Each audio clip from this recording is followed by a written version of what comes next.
Hello everyone and welcome to another edition of EFL TV. Great to be back with you and joined at the helm, as we should be, by the EFL's media manager, Lauren Moore. G'day, Loz. G'day, Half. Thanks for having us again. Always a pleasure to have you here on EFL TV. Lots happening in the world of EFL footy, as there is every week. Multicultural round this week. That's it. Yeah, we're tying it in with the AFL's multicultural round. So it's a pretty diverse crowd across the EFL. We know we've got Sudanese players, South African, Greek, Vietnamese. So we thought it gives us a good opportunity to sort of embrace that diversity and celebrate it. Fantastic. And a special in the record, a highlighted piece in the record? There is, yeah. There's a great feature by Nick Brown on Ziggy Alwyn from Noble Park and sort of his experience as he's come from South Africa. So, yeah, it's a great piece, so make sure you grab one at the gate. Pretty handy player too, Zigster.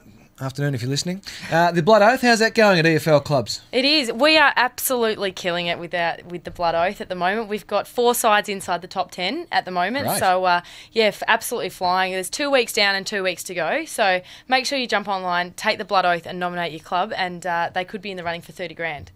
So, not to be sneezed at, 30 grand. Yeah, it's not bad. We get a chance to celebrate this week the 100th anniversary of one of our great clubs in the Eastern Footy League, the East Burwood Footy Club. It is. They've got a huge do at the Whitehorse Club on Saturday night. So congratulations to the Rams on their 100th year, and look for the spread in the record as well. And while we're celebrating, the EFL award winners themselves. Yeah, we are. The Blue Ribbon Foundation, that's part of the Victoria Police, have awarded us with the Frank Green Award, which I'm told is their most prestigious award when it comes to community groups. So it's certainly a nice badge for the EFL and all the clubs that are involved in creating, I suppose, all that on-field stuff and the off-field stuff that goes with it. Tremendous. And the Radio Eastern game of the round, 98.1 Radio Eastern, what's that this week? Yeah, we're heading up the mountain this weekend, South Belgrade versus Glen Waverley. So look for the caravan up there on the hill.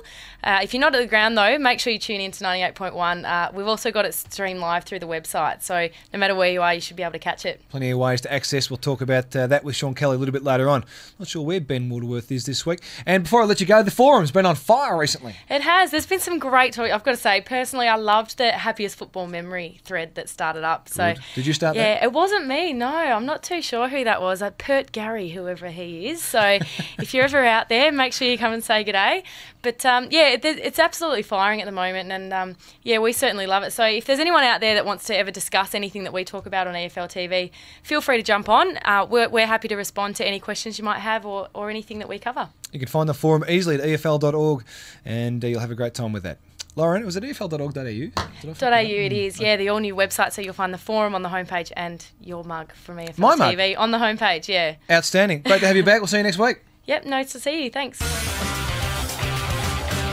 On EFL TV now, time to catch up with Phil Merton, the Footy Ops Manager of the Eastern Football League. Mertz, good afternoon. G'day, Half. Good to see you. Welcome back to the show. Footy finals. We all start to think about finals this time of year, and the juniors start next weekend. Yeah, that's right. We've got plenty of divisions of junior finals starting next weekend across 16 venues across the league. So it's been a bit of a logistical nightmare for Rod Corbell to manage this year to get enough grounds up and running. But yeah, they start next weekend, and with the expansion to 4 divisions, we've got more kids than ever playing finals footy. So we think that's a real positive for the competition. That is fantastic. More kids playing footy regardless, but finals footy as well. They've experienced the heat of battle when it really matters. Yeah, no, certainly. We think that, playing, as everyone who's played footy knows, playing finals is what it's all about. So if we can give more kids the opportunity of experiencing that, the cut and thrust of sudden death games or the exhilaration of playing in a grand final, then yeah, it's great for everyone.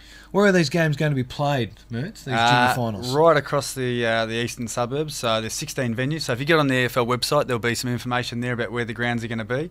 And we're just confirming what those grounds are at the moment. With trying to keep teams away from their home ground, it becomes a little bit of a huge jigsaw puzzle. So Rod's just about to piece that together after round 14 this weekend. Is that the same for senior finals as well? I know that in Div 3 there's a few teams that traditionally host finals but are in finals contention. They have to balance that out as well? Yeah. So we're looking to announce senior finals venues in the next week or so. Yeah, as you said, with Mitcham, Baronia and Ringwood all in Division 3, and all looking to have teams potentially in contention to play finals. Yeah, if we exclude them from Division 3, we're a little bit limited in what our options are in terms of other venues. So we'll have a look at the results over the next couple of weeks and then look to confirm those venues. But we're locked in for Bayswater for the main Division 1 finals. We've got an agreement with them and with the council for the next 4 years. players, and then we're looking at the other options for the other divisions as we go. But, Have you been scouting for new venues? Look, at the moment, we'll for this year we'll keep to the 5 venues that we've used over the last few years, which are Bayswater, Boronia, Mitcham, Ringwood and East Burwood. We think that those venues host the EFL senior footy in a great manner, and particularly when it comes to grand finals, finding venues that can cater for up to 4,000-5,000 people, which we get to Division 2 or 3 is pretty difficult, and the host clubs do a fantastic job as well. So, but always on the lookout for new venues. Well, good luck with that. Certainly a great time to be a part of, particularly as a junior and finals time next weekend in the EFL. Thank you, Mertz. Cheers, Half. Phil Merton, the Eastern Footy League footy manager.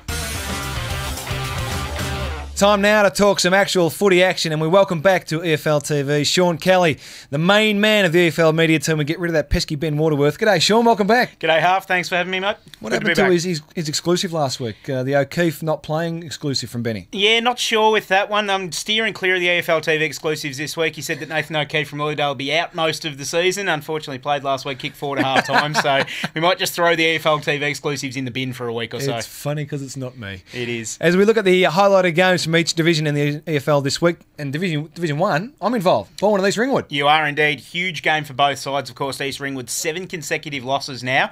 Haven't actually won since we went out there for a radio game earlier this year, so I'm hoping we're not the jinx, but they did knock you over in round 1. They did. So a couple of things that you might need to do a little bit differently, but of course, big game for your side as well. Half a game behind you, East Burwood, a full game behind you, Norwood, who are absolutely charging towards your 5th spot.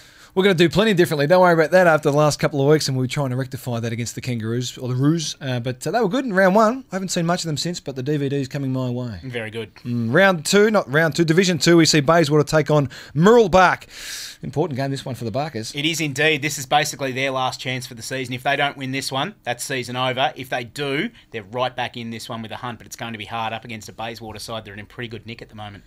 What is the key to Bayswater? When do they play their best?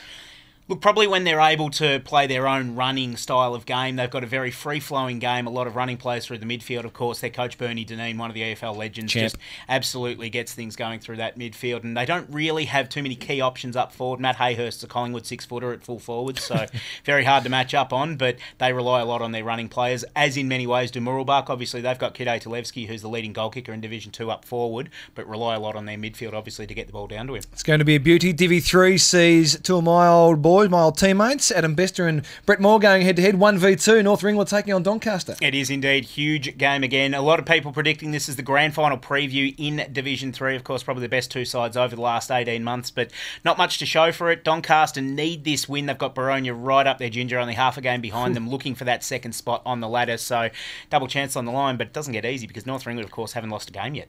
Got to be careful up the Ginger. Division 4, South Belgrave and Glen Waverley Hawks is the Radio Eastern 98.1 game of the round. It is indeed, and looking forward to getting out there. South Belgrave, 6 wins from their last 7 games. They were in all sorts of trouble before that. They're now back inside the top 5, a game clear of Forest Hill. They want to stay there. Going to be difficult taking on the ladder leaders this week. Matt Carnelli in great form in front of goal. Let's get some tips from you. East Ringwood Baldwin, who wins? Baldwin. Bayswater Murrelbach. Bayswater. North Ringwood Doncaster. North Ringwood. Glen Waverley Hawks South Belgrave. Glen Waverley Hawks. Can you tell I've been thinking about it a bit? You haven't been thinking about it a lot, I can tell. In fact, getting the nods from the crowd saying hasn't thought about it at all. It's going to be a great weekend all over the divisions in Eastern Footy League. Remember 98.1 Eastern FM. Radio Eastern is the place to catch South Belgrave and the Glen Waverley Hawks. And Sean, we'll see you next week. Thank you. Looking forward to it. Great to have you back. That has been EFL TV for another week. Have a great weekend. We'll see you next week.